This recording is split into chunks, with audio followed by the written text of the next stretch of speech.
Hello, welcome to another edition of Be Well Together. This is our first ever Teen Tuesday edition because we've talked a lot about how to support younger children during this pandemic, but we also have heard your pleas for some programming that is geared towards older children that are at home, and that is what we are going to do today. It thrills me and delights me to welcome back Dr. Norman, our go-to professional for emotional, psychological, and mental health.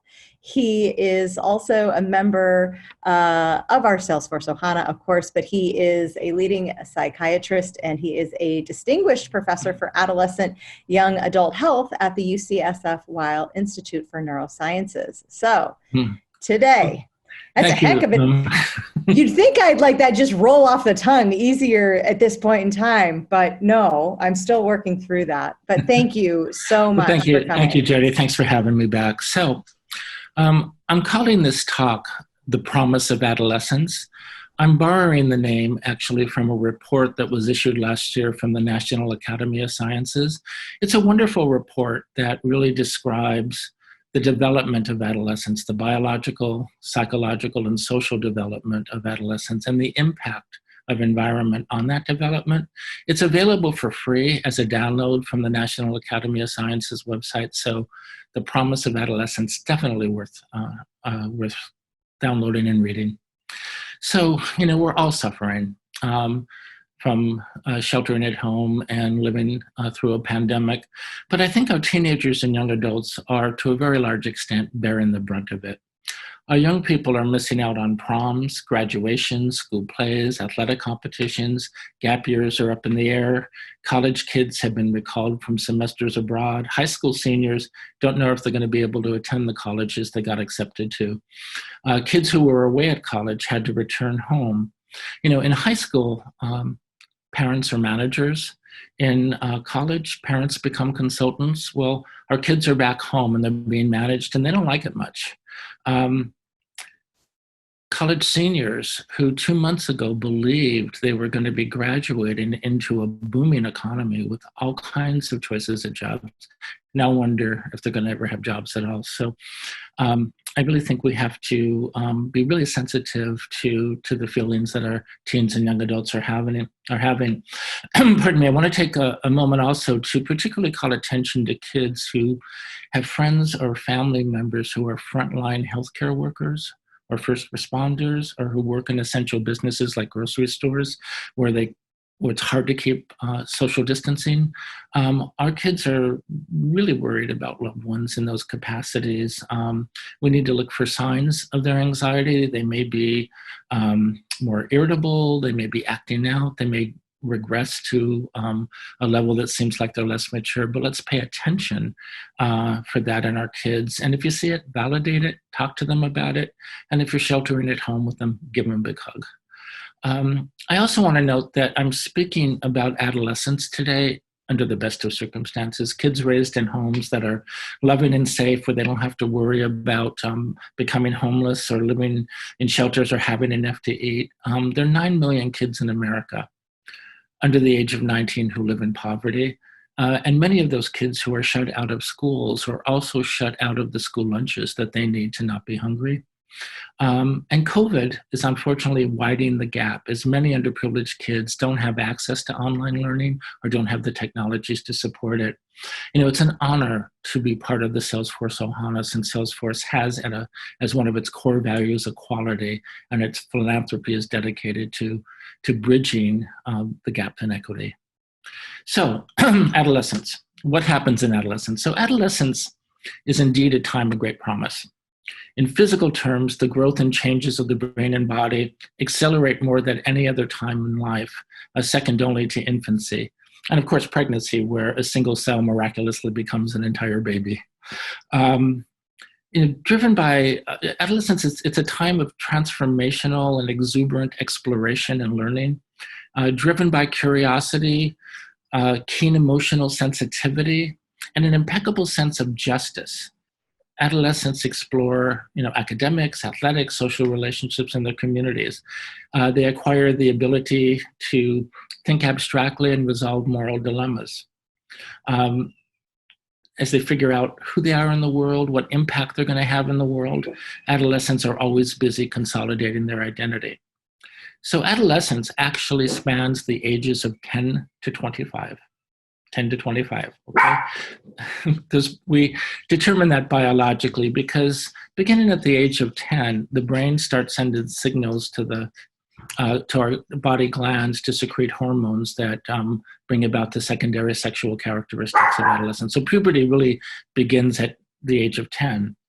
The reason we say it goes to 25 is at the age of 25, myelinization of the brain is complete and the brain is fully mature biologically.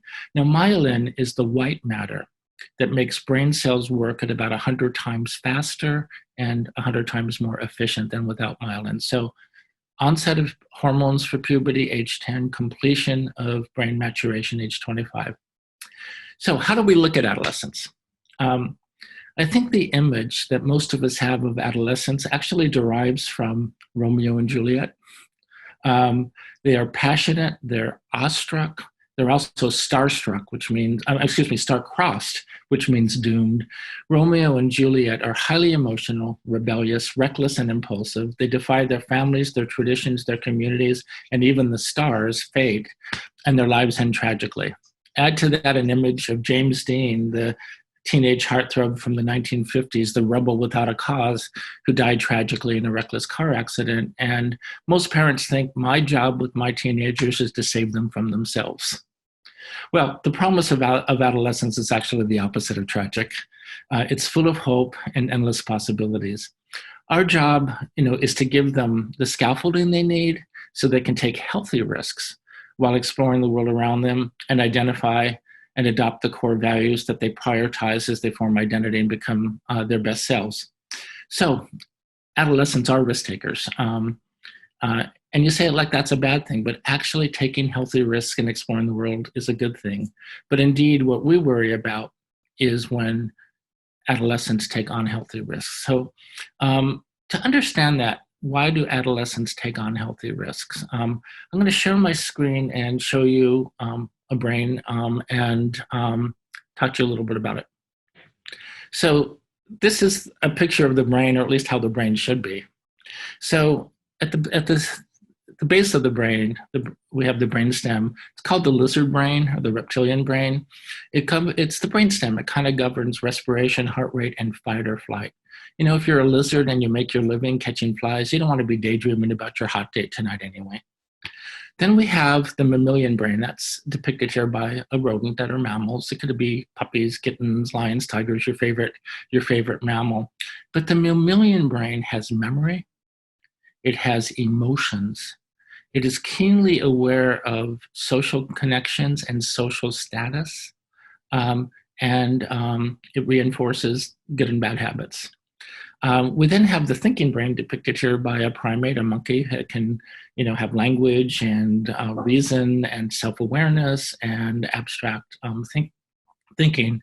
And of course, we all have to find our porpoise, which is depicted here by a porpoise, which is really in the cingulate, the anterior cingulate part of the brain. You don't need to remember that. Anyway, key here is that the adolescent brain develops at an enormous rate, but it does not develop equally at the same time. It doesn't develop in sync. The emotion brain, the limbic system, which, by the way, we had to acquire because once species started having babies outside their bodies, we had to have emotions like love or the babies would die. So the mammalian brain developed to love our children. The emotion brain and its reward center develops faster than the prefrontal cortex, where somewhere between the porpoise and the monkey. The prefrontal cortex kind of governs self-control and inhibits recklessness and all of that.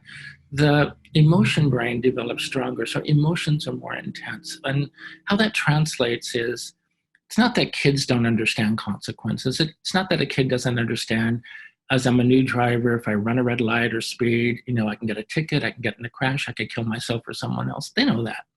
Put another kid in the car and the reward of how cool it's going to be when my friend sees what a great driver I am, then I forget about the consequences and take the risk. So really what happens, the reason kids can sometimes appear impulsive and reckless and not appreciating consequences, it's not because they feel invincible. It's because the reward of feeling loved, of feeling special, of feeling cool is amplified and overwhelms the sense of consequence. So that's what we need to understand, because a lot of times when kids act recklessly, we lecture them about the consequence. Better to address like, wow, how cool it was to really impress your friends that you can drive 110 miles an hour. However, let's talk about that and stop that kind of behavior. Okay, I'm going to stop share and come back to our regular view. So, okay. When we think about the fact, and your teenagers, they're very social focused. Their status with other kids is just all important to them. Sometimes because the emotional brain in adolescence develops faster than the thinking brain or the consequence brain. We sometimes think that kids put heart above mind. And honestly, that sounds like it's a bad thing. I think it's really a good thing about adolescence. It's what makes adolescents highly creative and passionate, and what makes them have such a keen sense of social justice. Teenagers and young adults are always at the forefront of anti-war movements. They occupy Wall Street. They march in solidarity during Gay Pride. They're taking the lead in marching for our lives and trying to get serious gun control laws in place to end school violence. But it's that same emotion, that part of our mind that drives that. One of my favorite quotes from all time, it's from The Little Prince. He says, "And now here is my secret. It's a very simple secret. It is only with the heart that one can see rightly. What is essential is invisible to the eye." I love that quote. The adolescent brain does see from the heart, and that heart fills them with the compassion and empathy that drives them to fight for equality and justice. So, yes, they can be reckless and they need a supervision, but let's also understand and really embrace that part of our teenagers. By the way, it's interesting to note that most poets and singer-songwriters do their greatest work often in their teens and 20s. Dylan Thomas wrote "And Death Shall Have No Dominion" when he was 19.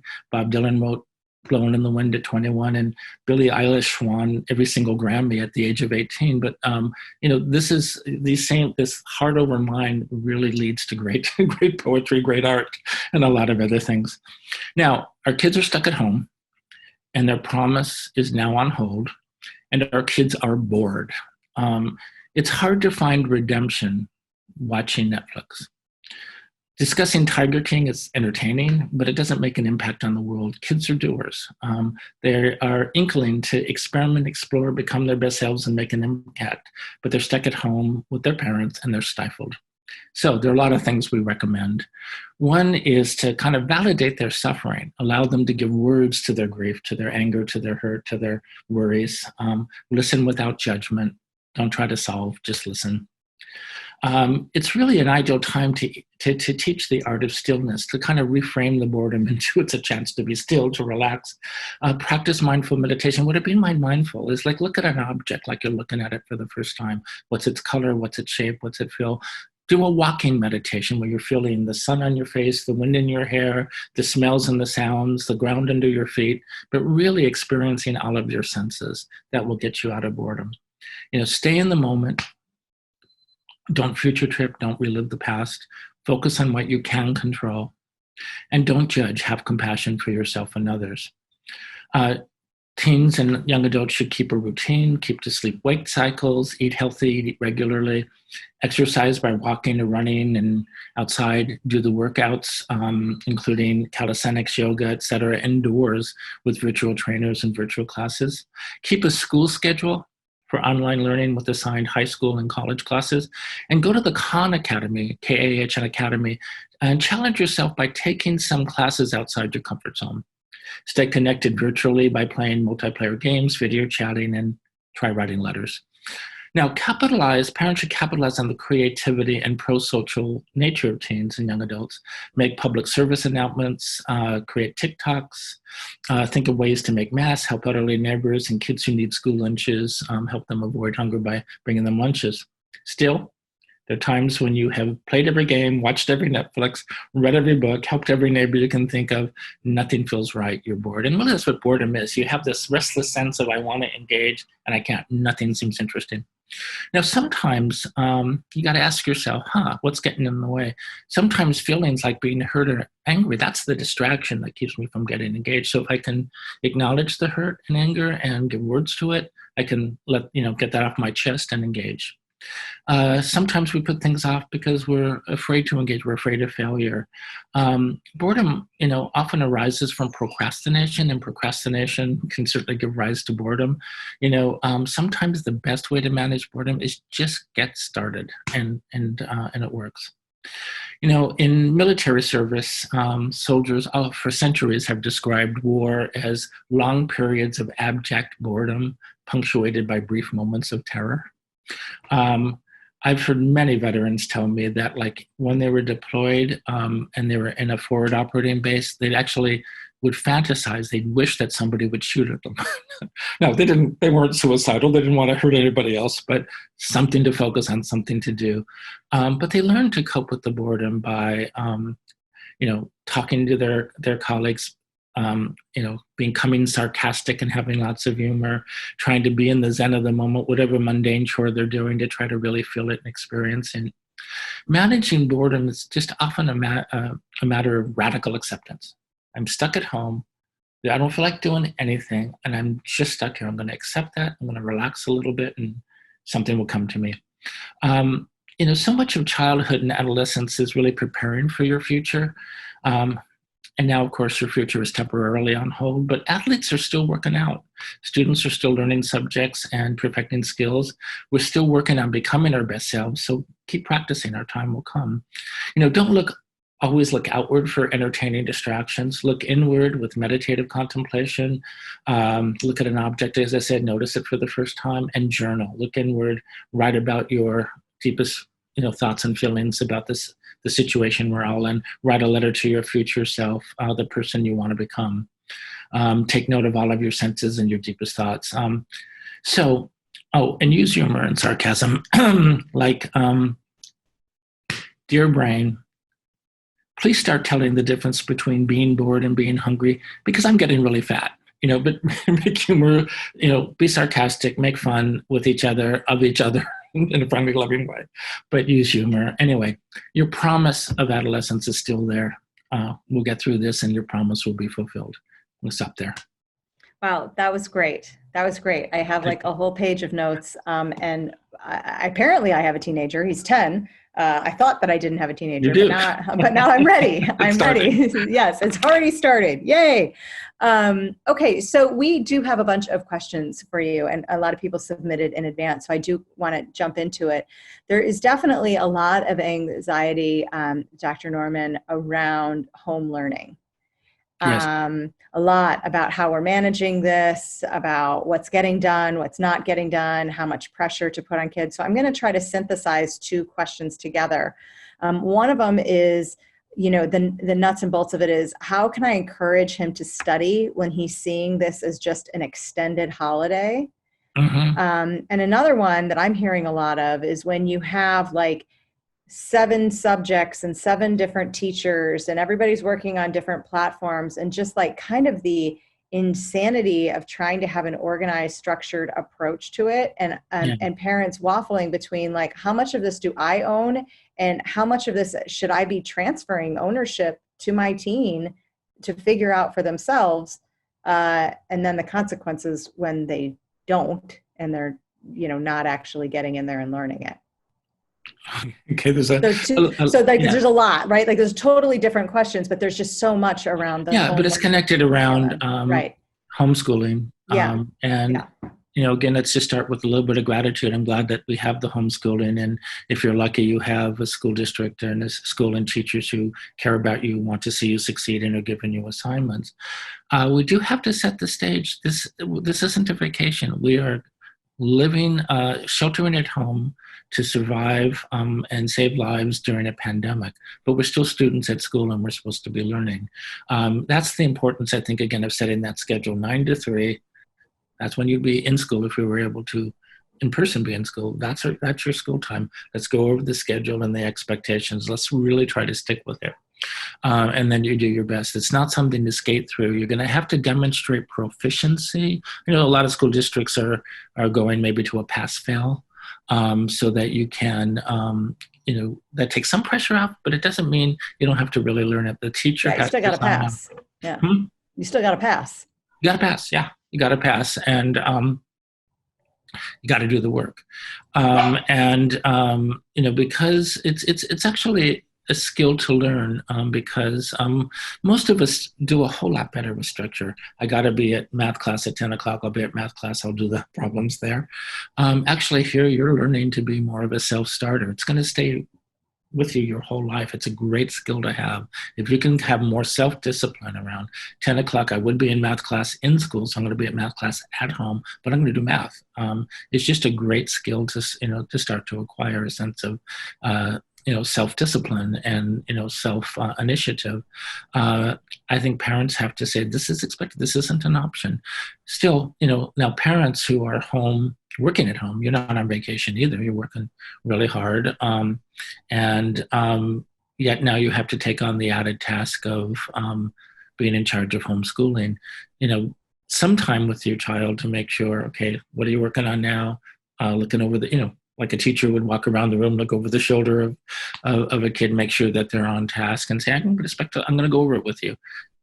10 o'clock at 10:45, we're going to go over and check your math problems, or you're supposed to write, a 500-word essay on whatever. I'm going to read it. Let's go over it together. Knowing there's somebody to account to, knowing somebody cares, can make it fun for you as parents as well. But expect your children, when they're expected to go to school, they go to school. And do you think it's the kids' responsibility to build that agenda? It's a mutual responsibility. I think kids certainly should learn. Kids should learn to accept that responsibility, but parents have to monitor. And some kids need a little more nudging from their parents than others. You kind of accept this is where you are. And when parents will say, leave me alone, I'm going to do it. I want to leave you alone, but you got to demonstrate you're ready for me to leave you alone. And that's then where like the follow-up and the checking in on it and seeing like, did it actually happen? Yeah, I want to say, like, believe it or not, I really don't enjoy hovering over you. It's just that you got to get this done and show me you can get it done and I'll back off. Yeah. Okay. So one of the other things that you'd mentioned was kind of like online gaming and things like that, where kids can go. So I guess the question is, they're connecting online, but we're trying to also limit the amount of online time a child is spending versus in the real world. And there's some there's some concerns about like, he goes for a walk, he ate some vegetables, and now it's like 5 hours of online gaming or whatever it might be. Like, is this okay? Like, or should we kind of lessen the rules or? Well, we got to remember the circumstances. Kids aren't, a big part of going to school is socializing, see your friends at recess, at lunch. You see your friends in extracurricular activities like the school play or being on the track team. They don't have that now, so they have to turn to social media, being online to connect. Not completely so. Again, they can write letters. They can make art projects and send it to one another. They don't have to probably spend as much time as they think. Remember, though, for adolescents, social status is huge. And so they have a greater need to connect and to be there with friends. So I would allow some actual just FaceTime, social media reviewing, but some doesn't mean 5 hours. Some, maybe they're going to get an hour of that, or maybe they'll get some 15-minute chunks. But so I think we have to limit it, but at the same time, we have to allow it. And maybe there can be a little bit of a reward if kids have gotten their schoolwork done. And by the way, even watching shows, there's no sporting events to watch on TV. They've seen all the movies, maybe, play a multiplayer game with friends. Some of them are more educational than others. Some of them take more thinking and strategy than others. Some of them are just mindless and fun, but we want to allow some of that, of course. Okay, great. Catherine, what are we seeing from people posting in Chatter? Yeah, I have another homeschool related question. hot topic. You talked a little bit about the importance of routine and checking in with your teenagers. But in this situation, their teenager is kind of resistant to kind of having that organizational structure and that routine. And they are doing those check-ins with them. But when they do, their teenager disappears or gets angry, wants to leave. So how do you kind of balance that, trying to keep peace at home while also trying to get them that kind of educational piece that they need? Yeah, I think it really goes back to something even more fundamental than any given class. It's really teaching a level of learning, that it's fun, it's exciting, that going and facing a new challenge, something that's outside my comfort zone is really cool. We want to give kids what we call an open mindset rather than a fixed mindset. The fixed mindset says, I'm good at English, I'm bad at math, so I hate math, I don't want to have to do it. An open mindset says, English comes more naturally to me, but I can get competent at math, and it's really good, let me challenge myself and learn to be more competent. We also want kids at some point to discover, I had a history professor in college who I loved, who talked about the rapture of the deep. You do a deep dive into a subject you know nothing about, and you do reach a point where it's quite exhilarating to learn all these new things and imagine yourself in those situations and think about how it impacts you in our world today. So we want to teach kids the joy of learning, the joy of a deep dive, and how cool it is to have an open mindset that anything that I may want to try to master, I could do it. In fact, this is a perfect time to do something that you might feel too embarrassed to do at other times. But at home, got time. Why don't I try to learn how to draw? Why don't I try to, do something, master, a magic trick or something that I would feel silly about at school, but I can do now. But the idea is push yourself to get outside your comfort zone and to go deeper. Great. And love it. Learn how to have fun with it. Thank you. We have another question. My daughter is a college sophomore who's home for the semester. She's angry and has an ambivalent attitude and can't seem to express why. So how can we show empathy and help her understand why she feels so down? Well, I want to say, I think you've already started. That question is quite empathic. You see that your daughter is hurting. You want to help her give words to it. You want to support her in it. And so you're already showing kindness and empathy.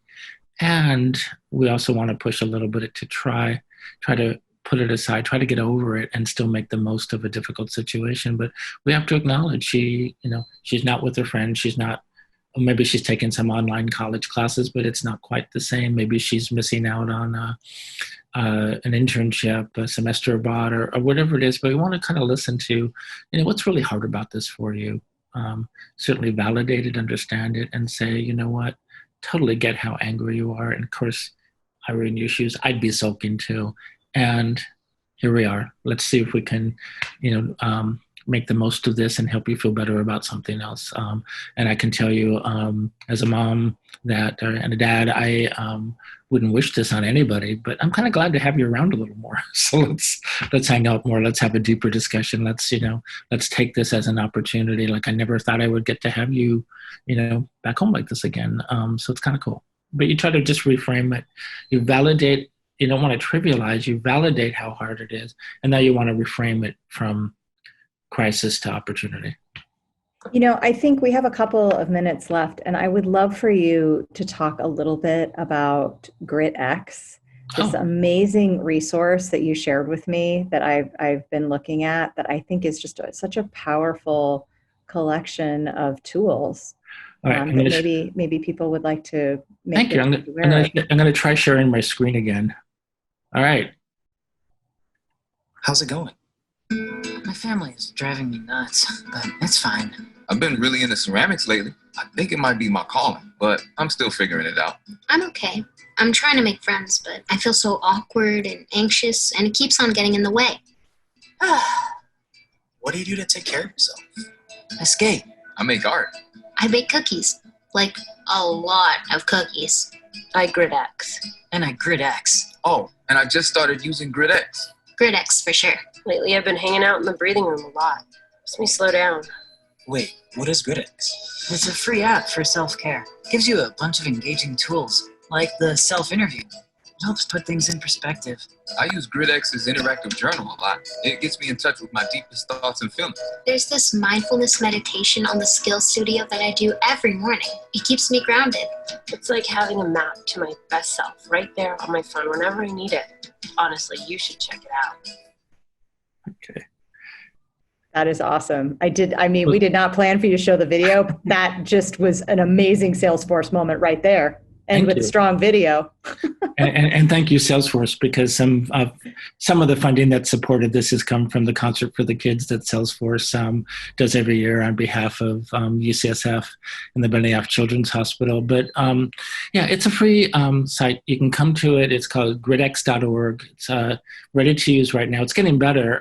We're adding to it new content and new features, but it does have a breathing room that's kind of like calm.com or Headspace. It's free.